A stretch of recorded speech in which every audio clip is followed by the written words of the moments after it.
Bonjour, aujourd'hui une équation diophantienne proposée par mon collègue Baudelas et qui est liée quand même aux propriétés des polynômes cyclotomiques. La voici, il faut résoudre x puissance 7 moins 1 égale x moins 1, facteur de y5 moins 1 fois z, avec x, y, z entier. Voilà. Bon, première indication, pensez aux propriétés des polynômes cyclotomiques. Ensuite, je vais vous envoyer une autre indication.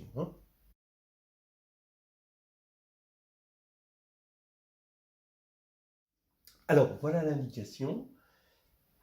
Alors, Q, c'est un nombre premier, phi p, c'est le polynôme cyclotomique, le pm, c'est le polynôme cyclotomique. P, attention, il est premier et il est impair, attention. Et A, c'est un élément de Z. Alors, soit Q est différent de P, et dans ce cas-là, si Q est différent de P, forcément Q est congru à 1 modulo P, soit Q égale P, et dans ce cas-là, forcément A est congru à 1 modulo P, et P2 ne divise pas phi P de A.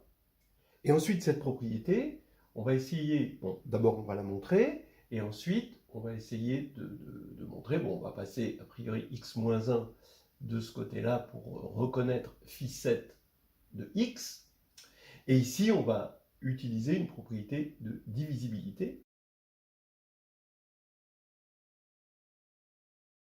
Alors voici la preuve du résultat qu'on va utiliser pour cette équation.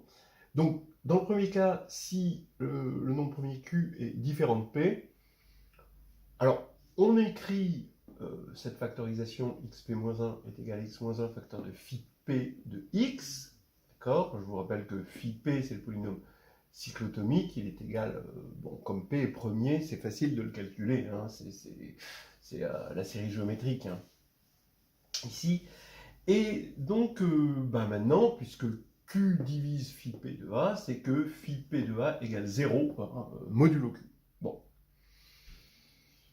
Donc, en regardant ceci en A, en évaluant en A, donc en évaluant en A, on obtient que AP moins 1 égale 0. C'est-à-dire que AP égale 1 modulo Q. Alors P est premier, donc ça veut dire que A est d'ordre soit 1, soit P, modulo Q. Donc si A est d'ordre P, dans Z sur QZ étoile, parce que de toute façon là, A il est inversible, forcément, donc il est dans Z sur QZ étoile, eh bien on va avoir forcément P divise Q-1, parce que P, l'ordre d'un élément, divise l'ordre du groupe. Et là, on a gagné, puisque on a ce que l'on voulait.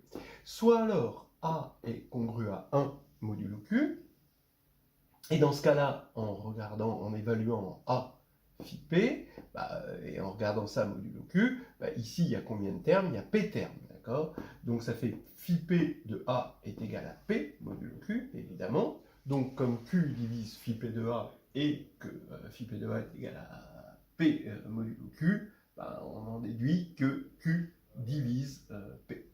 Voilà. Et ça, c'est pas possible parce que Q est différent de P, ils sont tous les deux premiers. Voilà. Donc déjà, on a démontré que forcément, on était dans cette situation, et donc celle-là. Alors maintenant, si Q égale P, alors là c'est autre chose. Alors on va faire deux cas. Soit A est congru à 1 modulo P, soit A n'est pas congru à 1 modulo P.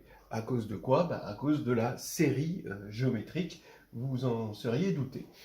Alors, on va regarder phi p de A bar. Donc A bar, c'est A modulo, on regarde ça modulo P. Donc c'est une série géométrique. D'accord?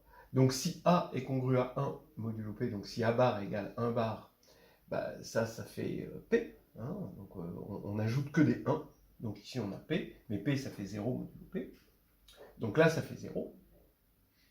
Soit A n'est pas congru à 1 modulo P. Dans ce cas-là, on peut utiliser cette formule AP-1 sur A-1, la formule de la série géométrique. Et comme on est modulo P, AP, ça fait A, c'est Fermat, et A-1 sur A-1, ça fait donc 1. Donc ça, c'est pas possible. Ce cas-là, il est impossible, d'accord? Parce que on voulait que Q égale P, donc P divise phi P moins 1. c'est-à-dire phi p de A est égal à 0. Donc, qu'est-ce qu'on peut dire? On peut dire pour l'instant que si Q est égal à P, dans ce cas, forcément, A est congru à 1 modulo P, et réciproquement d'ailleurs, puisque ce cas-là donne une impossibilité.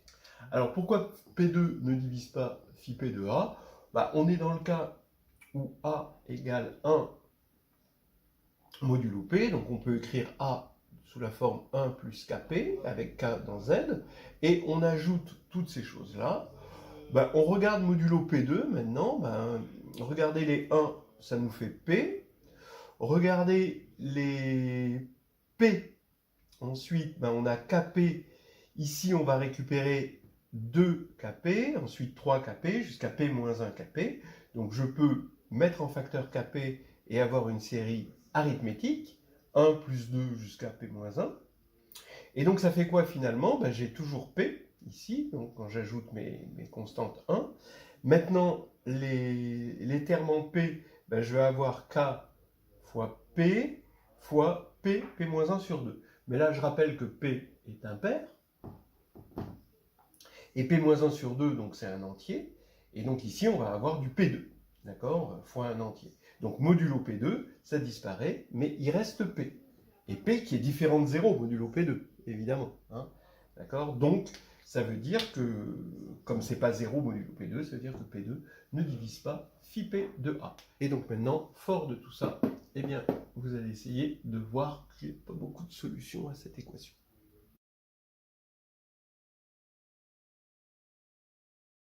Alors maintenant qu'on a ce résultat, regardez, ça va aller assez vite. J'affirme que l'ensemble des solutions de cette équation, c'est juste x égale 1, et à partir du moment où x égale 1, on a 0 là, et c'est quartier libre pour y et z. D'accord? Donc pour le montrer, donc j'ai bien une inclusion, hein, et je vais supposer que x est différent de 1, et je vais obtenir des contradictions.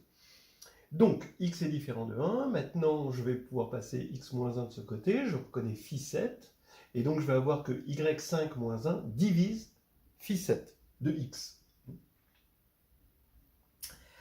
Je vais me débarrasser du cas y égale 1, comme ça je pourrais avoir y moins 1 différent de 0, et donc le décomposer, quitte à le décomposer trivialement, mais le décomposer en produit de nombres premiers.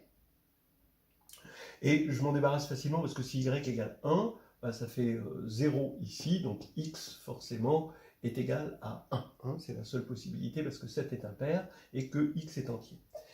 Alors, maintenant, on va avoir x égale 1, on est dans le cas x différent de 1, donc on laisse tomber. Donc, je décompose y5 moins 1 en y moins 1 facteur de phi 5 de y, phi 5 de y que vous voyez ici. Et maintenant, regardez, tout diviseur premier de y5 moins 1 est un diviseur premier de phi 7 de x. Donc, j'utilise ici le fait que c'est soit 7, soit quelque chose qui est congru à 1 modulo 7. Bon. Donc, ce qui veut dire que maintenant, on va avoir parmi les diviseurs de ça, soit 7, soit des éléments congrus à 1 modulo 7. Alors, supposons dans un premier cas que 7 ne divise pas y-1. Alors, dans ce cas-là, je suis sûr que tous les diviseurs de y-1, qui sont des diviseurs donc, de y5-1, donc des diviseurs de phi 7 de x, d'après ça, sont congrus à 1 modulo p. Donc, quand je vais décomposer y-1, qui est non nul, je vous le rappelle, je vais avoir le produit de choses de la forme 1 plus 7 ki puissance ni. Ça va être ça, mes premiers, avec une certaine puissance, hein, l'évaluation, quitte à ce que le produit soit l'ensemble vide, hein, si y égale 2. Hein, bon, voilà. Mais bon. Et le produit sur l'ensemble vide, bon, ça va faire. Bon. Donc, dans tous les cas, on a y-1 est congru à 1 modulo 7. D'accord? Modulo 7, vous avez 1. Donc, y est congru à 2 modulo 7. Dans ce cas-là, phi 5 de y, puisque y est égal à 2 modulo 7, on regarde ça modulo 7, ça fait la série géométrique, ça fait 31, d'accord? C'est-à-dire 3 modulo 7.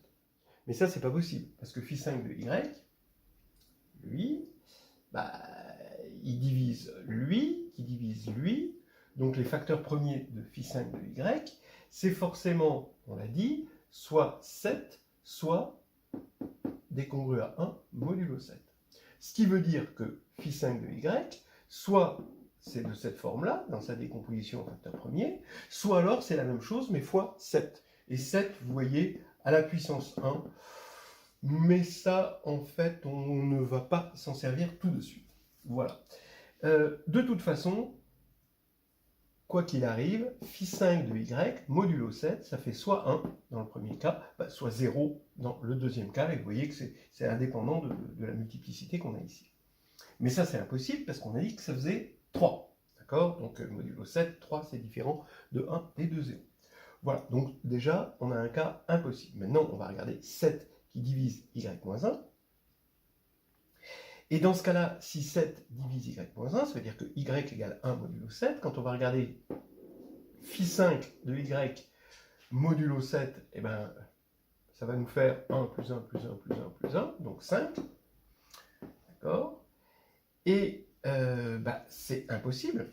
Là, vous voyez bien, hein, comme 7 divise y-1, il ne peut pas diviser ce facteur-là, parce que sinon 7 au carré diviserait phi7 de x, et ça, c'est pas possible. Donc, qu'est-ce qu'on a? Eh bien, on a que les seuls facteurs premiers ici sont des congrue à 1 modulo 7. Donc, ça veut dire que phi5 de y, il est produit de nombres premiers qui sont congrue à 1 modulo 7. Donc, phi5 de y est congrue à 1 modulo 7 et non pas 5 modulo 7. Donc, encore une fois, c'est pas possible. À chaque fois, on est tombé sur des contradictions. Moralité, ici, on a ceci comme seule solution. Maintenant, vous pouvez vous amuser à inventer des équations comme celle-ci, avec des nombres premiers impairs, à la place de 5 et 7, mais il faut quand même quelques garde-fous comme ça, pour pouvoir résoudre tranquille et voir qu'il n'y a que des absurdités dès que x est différent de 1. Voilà, donc j'espère que vous aurez déjà appris une jolie propriété sur les polynômes cyclotomiques, vu comment on peut l'utiliser dans certaines équations diophantiennes assez particulières. Et puis, voilà, quoi, passer un bon moment avec les nombres qui sont nos amis pour la vie.